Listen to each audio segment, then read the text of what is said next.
Hi guys, Jarrod Nickel, Executive Director of Project COE here, and I haven't done a video about my latest pickups and arrivals in some time. I think it was like October 28th or something like that was the last time I did it. So I've got a whole stack of games beside me that just thought I'd show you what I've been playing.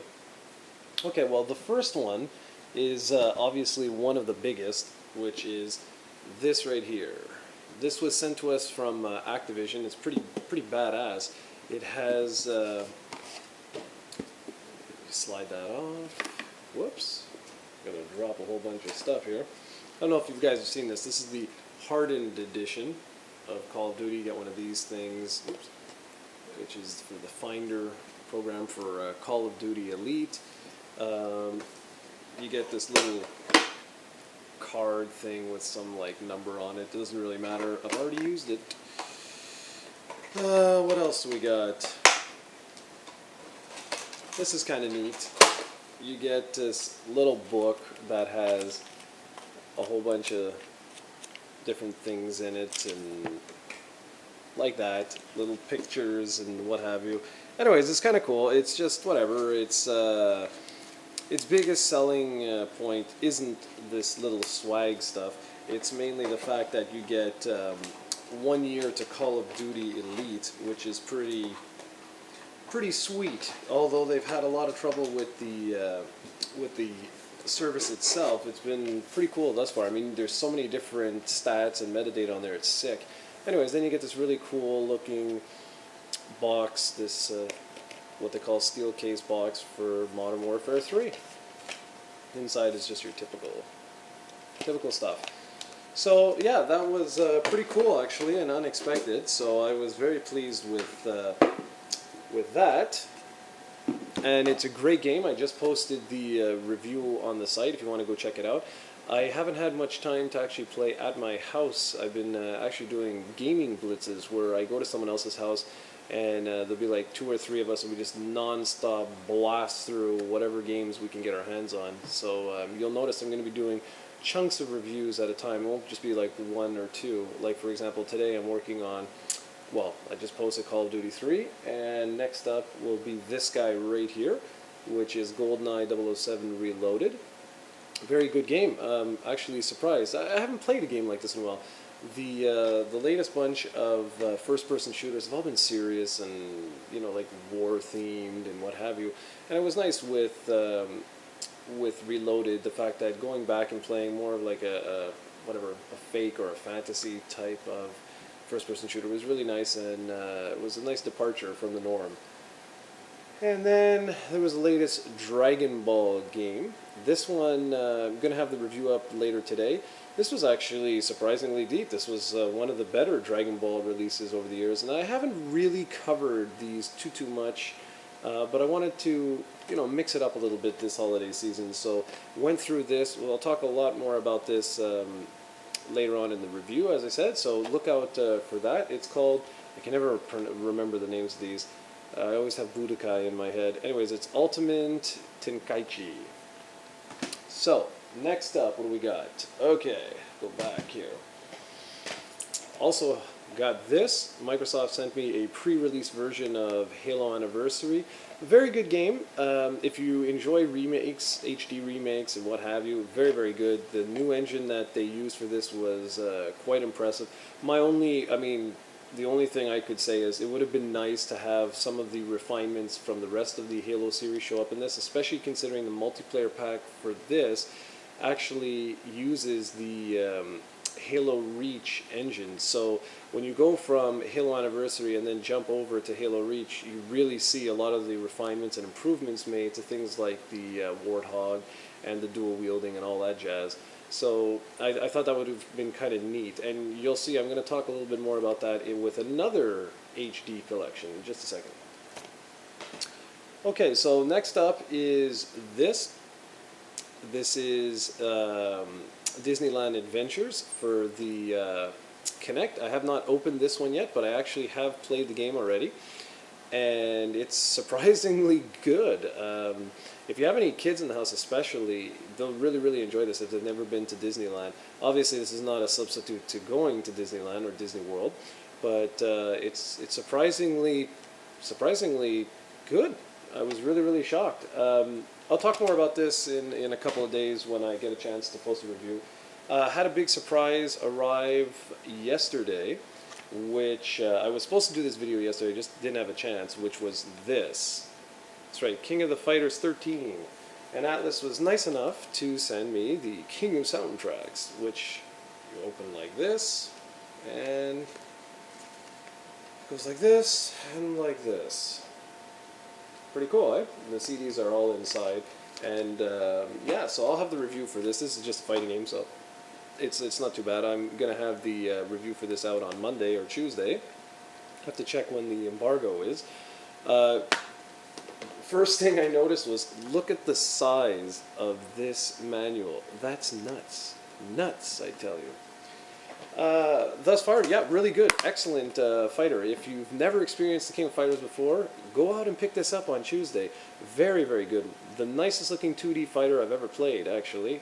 Just shockingly good. Loads of modes. I tried to play through the tutorial mode, but I'm having trouble because they sent me the Xbox 360 version, which D-pad is horrific, and I have a lot of trouble using the analog stick, and unfortunately, I don't have an arcade stick just yet, which means playing through this has not been easy. My fingers are absolutely killing me, and I'm having a lot of trouble doing the canceling moves. This is the new thing for King of the Fighters 13.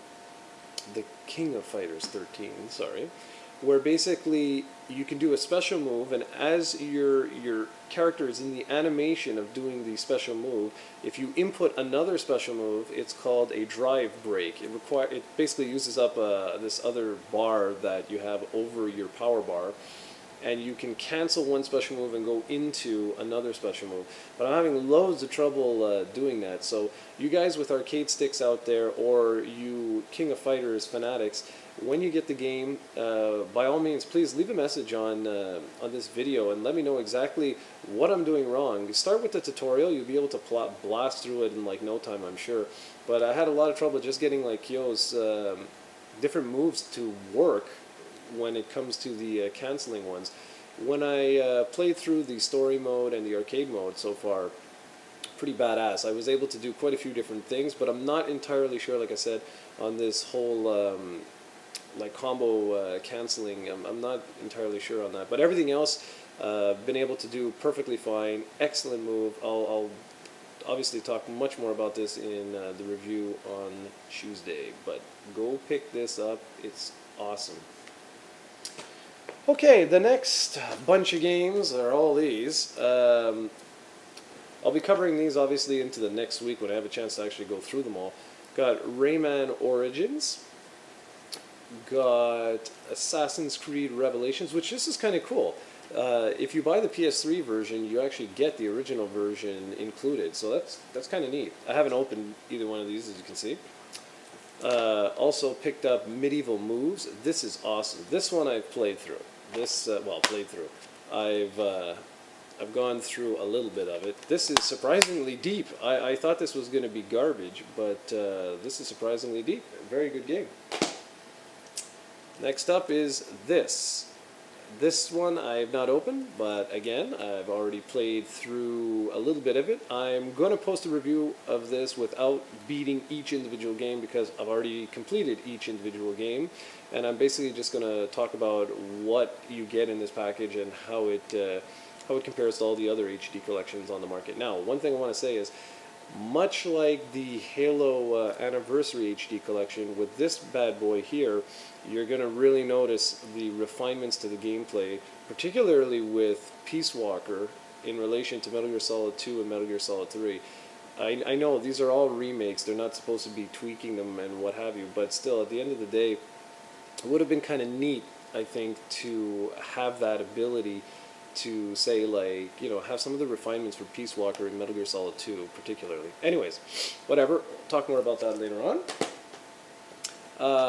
Picked up Disney Universe. Yes, that's right, Disney Universe.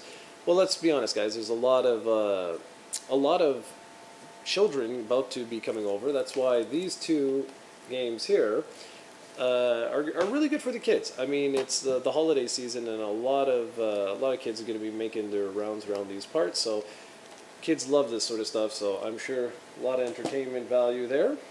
And finally, picked up Uncharted 3: Drake's Deception. Fantastic game, absolutely fantastic. About the only complaint I had for this, as you can see by the review that's on the site, was the fact that in some areas it's almost like Call of Duty, where it does feel like more of the same. The formula that has been used is just it hasn't. How can I say this? It hasn't. The leap forward from Uncharted 1 to Uncharted 2 just wasn't.